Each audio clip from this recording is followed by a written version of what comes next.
नमस्कार दोस्तों, स्वागत है फिर से एक न्यू वीडियो में। दोस्तों आज की इस वीडियो में समझ जा रहे हैं कि 1 किलोवाट में कितने एम्पियर्स होते हैं। ठीक है, कितनी करंट्स होती है। इससे पहले हमने वीडियो पब्लिश की थी, इसमें हम बताया था 1 एम्पियर में कितने वाट्स होते हैं। तो यहाँ पे समझेंगे 1 किलोवाट में कितने एम्पियर होते हैं। देखिए, पावर के अंदर 3 इंपॉर्टेंट बेसिक टर्म्स होती हैं, फैक्टर्स होते हैं। पावर जैसे कि हो गई पावर की यूनिट होती है वाट। इसके बाद एक हो गया वोल्टेज, और वोल्टेज को हम डिनोट करते हैं कैपिटल वी से। और एक होता है करंट को डिनोट करते हैं आई से, जिसकी यूनिट होती है एम्पियर। ठीक है, तो यहाँ पे एम्पियर या यूं कहे करंट, वोल्टेज और वाट है, वाइस वर्सा रिलेशन होता है। आपको इंटरव्यू में, वाइवा में या एग्जाम में इन तीनों में से कोई दो चीज हमको गिवन होगी और एक पूछ लिया जाता है, या कोई एक एज्यूम करके हमको पूछ लिया जाता है। तो उसके लिए हमको स्पेशल ये फॉर्मूला है इनका रिलेशन, वो हमको यदि हम पता है तो हम कभी भी चुटकियों में इसका आंसर हम दे सकते हैं। तो आइए समझते हैं कि 1 किलोवाट में कितने एम्पियर होते हैं। ठीक है, इसको हम समझ लेते हैं यहाँ पे।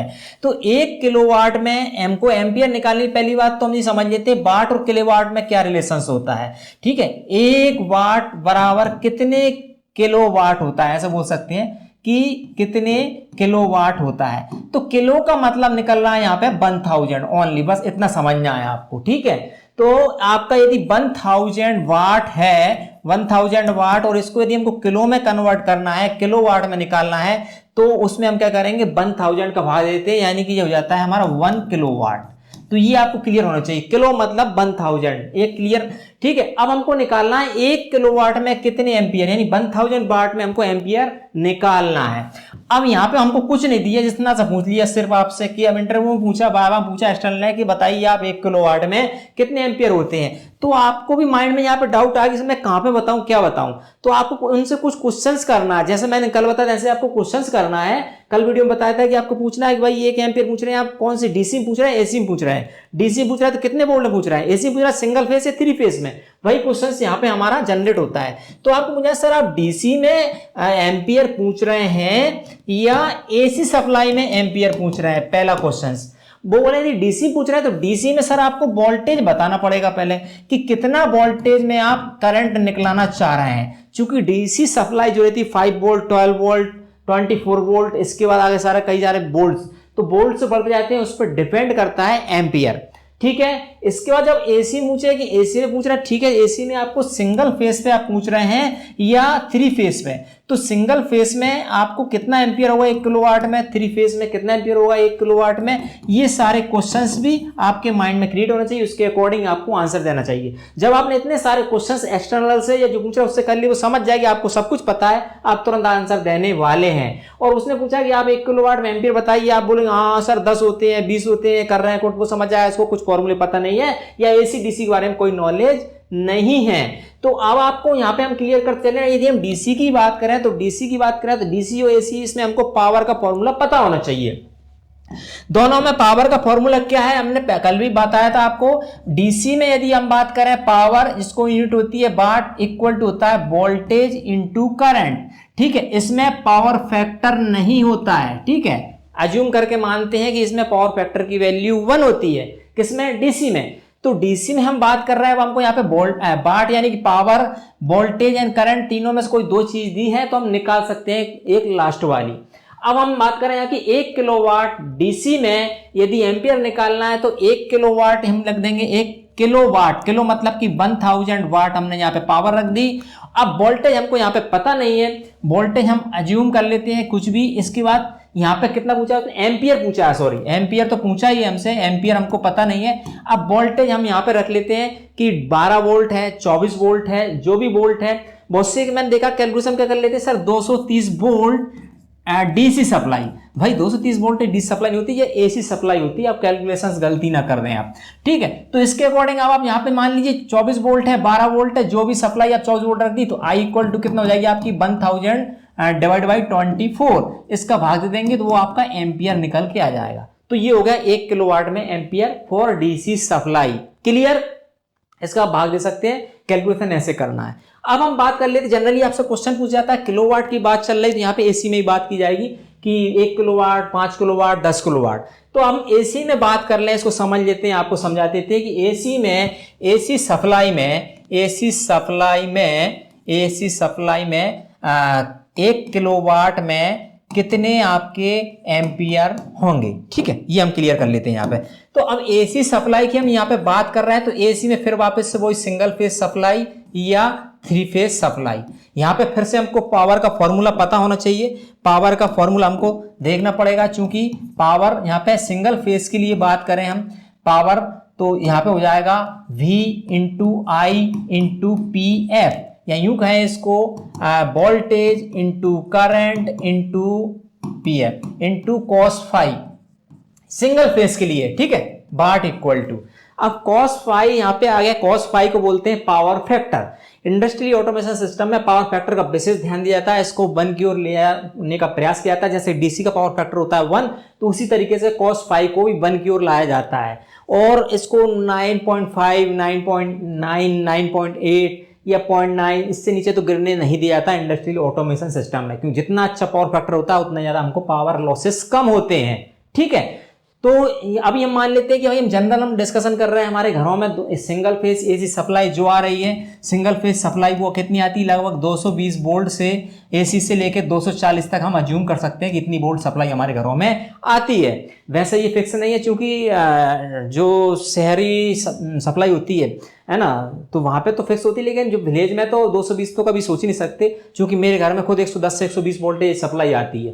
तो आप 220 से 240 बीच में मान लीजिए हम कि 220 सप्लाई हमारी आ रही है घरों में, उससे हम कैलकुलेशन कर लेते हैं। तो वोल्टेज हमारा कितना आ गया, 220 वोल्ट एसी सप्लाई आ गई हमारी, फॉर किसके लिए, सिंगल फेज के लिए। और पावर फैक्टर हम यहाँ पे मान लें कि cos फाई एज्यूम कर लेते हैं 0.08, वैसे 0.08 तो कम हो गया, 0.085 या 9 ले सकते हैं, 0.08 मान के कैलकुलेशन कर लें, आप कोई दिक्कत नहीं, क्योंकि हम अज्यूम ही कर रहे हैं। तो पावर फैक्टर हो गया हमारा 0.8। अब पावर फैक्टर हमारे पास अवेलेबल है, वोल्टेज हमारे पास अवेलेबल है, वाट ऑलरेडी क्वेश्चन में दिया है, वाट W बराबर कितना दिया हमको, 1 किलोवाट, 1 किलोवाट यानी कि 1000 वाट। तो सब कुछ हमको अवेलेबल है, तो हम आसानी से यहाँ पे करंट निकाल सकते हैं। कैलकुलेशन अब आप कैलकुलेटर में वैल्यू पुट करके निकाल सकते हैं, या इसी से हम यदि आई का फॉर्मूला निकाले तो आप यहाँ पे क्या हो जाएगा, आई इक्वल टू, देखो LHS में क्या है, W यानी कि वाट अपॉन क्या हो जाएगा, वोल्टेज इंटू कॉस फाई। बस इस फॉर्मूले में आपको याद रखना है, और आपको ये फॉर्मूला याद का आपको तो एक ही फॉर्मूला रखना है, power equal to V I cos phi, बस खत्म, सिंगल फेज के लिए। इसमें जो भी पूछे अन्य वैल्यू अपने पास पैरामीटर है तो आप निकाल सकते हैं। 1000 हमने यहाँ पे रखा, अपॉन वोल्टेज हमने 220 यहाँ पे रख देंगे, और कॉस पाई की वैल्यू 0.8 ये कर देंगे। इससे आप कैलकुलेशन करें, इसके लिए कैलकुलेटर जरूरत पड़ेगी, तो वो आपका ऑटोमेटिक यहाँ पे निकल जाएगा आंसर। ठीक है, आंसर क्या आएगा वो अलग बात है, मेन तरीका हमको समझ में आ गया। ठीक, अब हम बात कर लेते हैं 3 फेज में, यदि हमको 1 किलोवाट में यदि 3 फेज में हमको एम्पियर निकालना तो कैसे निकालेंगे, तो उसके लिए थोड़ा सा और एडवांस में हम चल लेते हैं। 3 फेज एसी सप्लाई में हमको एम्पियर निकालना है, तो पावर का फॉर्मूला होता है 3 फेज के लिए, 3 मतलब फेज। तो इसमें क्या होता है, √3 का मल्टीप्लीकेशन हो जाता है into V I into cos pi, बस खत्म। तो √3 की वैल्यू हमको पुट करना है, चूंकि जब 3 फेज में बात करें तो पावर का मेजरमेंट फेस टू फेस होता है ना, और 3 फेज में जो वोल्टेज होता है 415 से 440 तक हम अज्यूम करते हैं। तो 3 फेज में यहाँ पे देखें √3 की वैल्यू कितनी होती है, 1.372 आप रखेंगे, और वोल्टेज यहाँ पे बात कर रहे हैं 3 फेज सप्लाई की, तो 415 स्टैंडर्ड मान के चलते हैं, 415 वोल्टेज हमको एसी सप्लाई मिल रही 3 फेज में। अब हमको क्या पूछा है, एम्पियर पूछा, तो एम्पियर हम यही रहने देते हैं। पावर फैक्टर हमने देखा कि पावर फैक्टर हमारा 0.8 या 0.85 आप मान सकते हैं, और यहाँ पे कितना बोला था, 1 किलोवाट यानी कि 1000। बस अब आपको क्या चाहिए, ओनली आई चाहिए, तो सारे पैरामीटर डिवाइड करेंगे, अब आई की कैलकुलेशंस आप आसानी से निकाल सकते हैं। ठीक है, ये आपको रफ कैलकुलेटर से कैलकुलेशन करना है, जो भी आंसर आए वो आप बता सकते हैं कि सर 1 किलोवाट में आपको आंसर होगा, सर 1 किलोवाट में इतना एम्पियर होगा। लेकिन आपको यहाँ पे ये भी ऐड करना है कि sir single phase 1 kilowatt supply में इतना एम्पियर होगा, 3 फेज इस सप्लाई में इतना किलोवाट होगा, या डीसी इतने वोल्ट पावर में इतना किलोवाट होगा। तो ये मेन तरीका आपको पता होना चाहिए। फिगर कोई मायने नहीं रखता कि आप किस तरीके से सॉल्व करके सामने वाले को सेटिस्फाई कर रहे हैं, कैसे आप आंसर दे रहे हैं। यदि आपने ये सब कुछ एक्सप्लेन कर दिया, बोलेगा इसको सब कुछ पता है, स्टूडेंट्स को इसने पढ़ा है, पढ़ाई की है, तभी ये सारे कैलकुलेशंस कर पा रहा है। तो इस तरीके से हमारे आंसर्स होने चाहिए। एक एक्सटर्नल रहता है या इंटरव्यू में कोई इंटरव्यू ले रहा है या फिर आपसे कोई पूछ रहा है, तो वो सेटिस्फाई ऑटोमेटिक पहले ही हो जाता है कि जब आप उससे सारे क्वेश्चंस पहले कर लेते हैं, सर एसी चाहिए, डीसी में चाहिए, एसी में तो सिंगल फेज, 3 फेज किस में चाहिए, वो सारे आपके कैलकुलेशंस आप निकालने से पहले बोलेंगे सर, बोल देंगे आप वही रहने दीजिए, आपको सब कुछ पता है। ठीक, तो इस तरीके से आपको कैलकुलेशन करना है। तो आई होप आपको अभी समझ में आया होगा। जो हमारा वीडियो का टाइटल था कि 1 किलोवाट पावर में कितने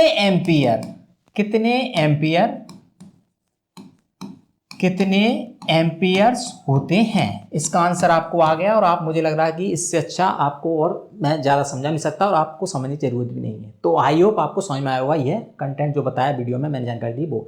तो समझ में आया, वीडियो को लाइक करें, मेरे साथ शेयर करें और चैनल को सब्सक्राइब करें। भाई चैनल पर मैं रेगुलर हो गया हूँ, तो आप भी रेगुलर हो जाएं और चैनल को सब्सक्राइब करें, वीडियो को शेयर करें और कमेंट जरूर करें। समझ में आया नहीं आया, कोई डाउट है क्वेरी है, कमेंट करके पूछ सकते हैं। इससे मुझे भी एक मोटिवेशन मिलेगा कि भाई आप लोग वीडियो देख रहे हैं, लाइक कर रहे हैं, शेयर कर रहे हैं और कमेंट भी कर रहे हैं। तो मैं आपकी जो भी क्वेरी उससे रिलेटेड क्वेश्चन भी पोस्ट करें, उससे भी हम आगे वीडियो बनाते रहेंगे। तो वीडियो स्टॉप कराएंगे, मिलेंगे इस पर अन्य वीडियो के साथ। तब तक के लिए नमस्कार दोस्तों।